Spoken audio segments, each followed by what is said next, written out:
Hey y'all, Coach E here. I'm here with Coach Brian. We're so excited today. Today's featured sport, or this week's featured sport, is baseball. So we have the best of the best. Brian's been with I-9 as a Tball coach the whole time since we've been here in Tallahassee for the last 5 years. So we're really excited. So we're just gonna jump right in. Okay. We'll just start actually with a little bit of briefly about you. If you just want to bring our audience into just introducing yourself and how you got into I-9. Sure.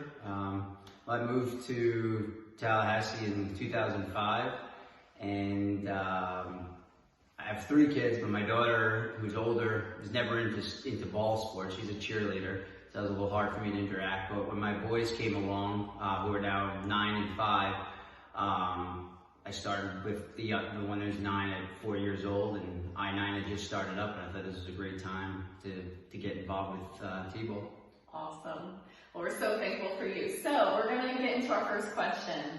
So for you, we've been talking, so audience, I got to get to know Coach Brian a little bit before our interview, and he played every sport. I mean, you name it, he played it. So curious, what attracted you specifically to baseball? Sure.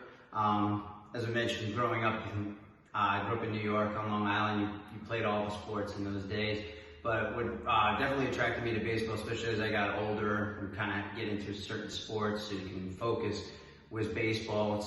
To me, it was the one sport where it didn't matter how big and how strong you were and how fast you were and how high you could jump.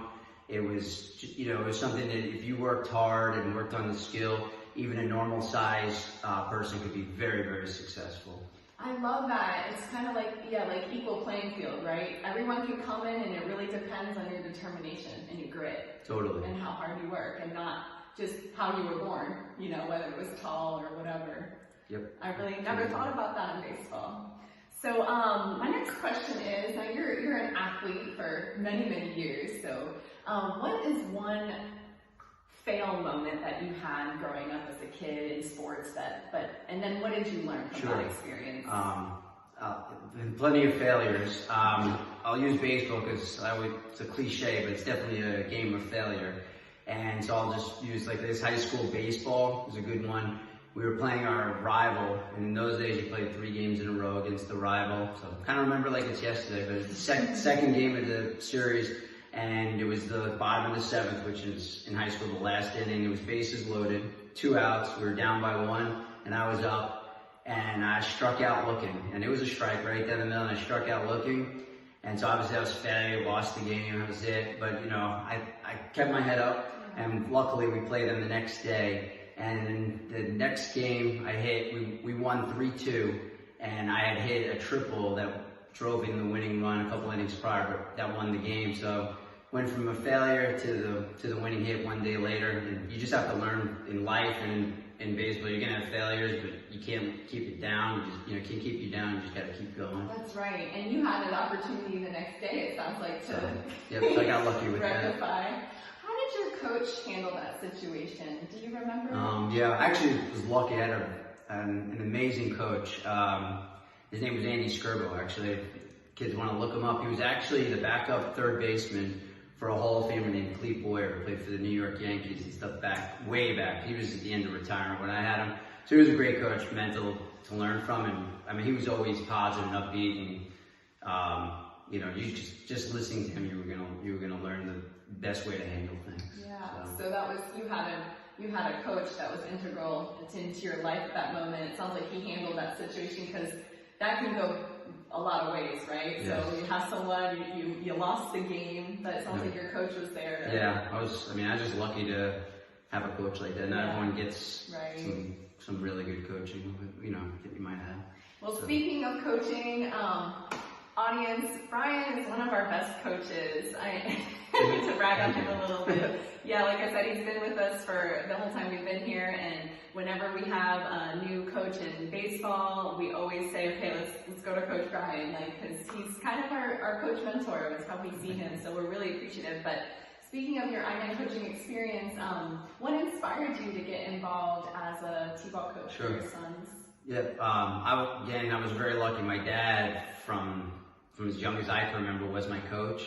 And I always loved that fact, and I always said, all right, one day when I become a father and I have boys of my own, I want to do what he did and coach and not just my own kids, but I feel like it was great to be able to, coach all the other kids as well. And so I just kind of learned from my dad, really. So the question remains, do you think you're a better coach than he was? Can you say that on camera? No, I'd give him the edge, and he was the better athlete too. But I'll give him the edge. So humble. Yep.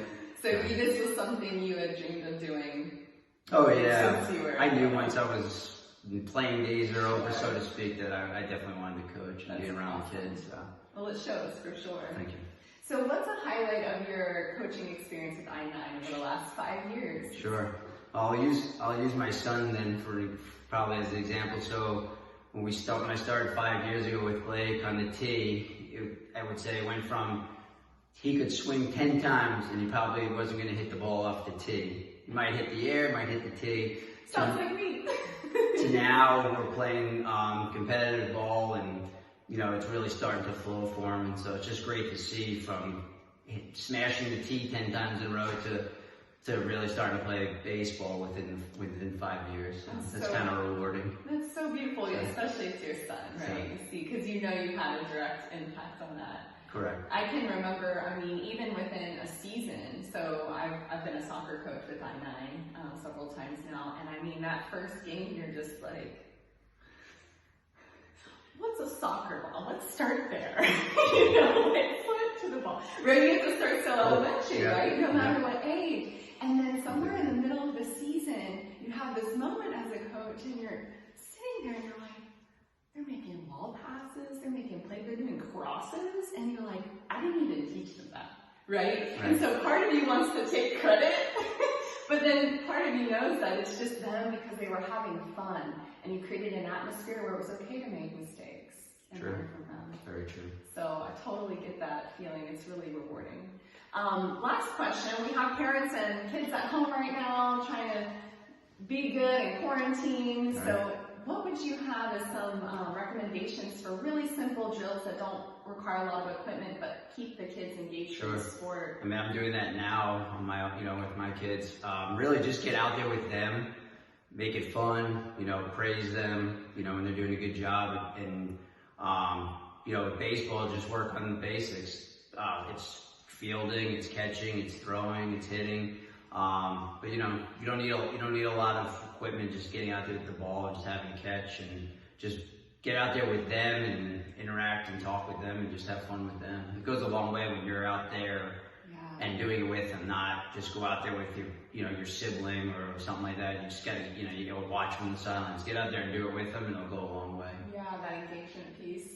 For sure. And people are home with their families. Sometimes everyone is. And we need the exercise too. Let's be honest, right? It's good for everyone involved. Yep. Get out there and bend and move your body.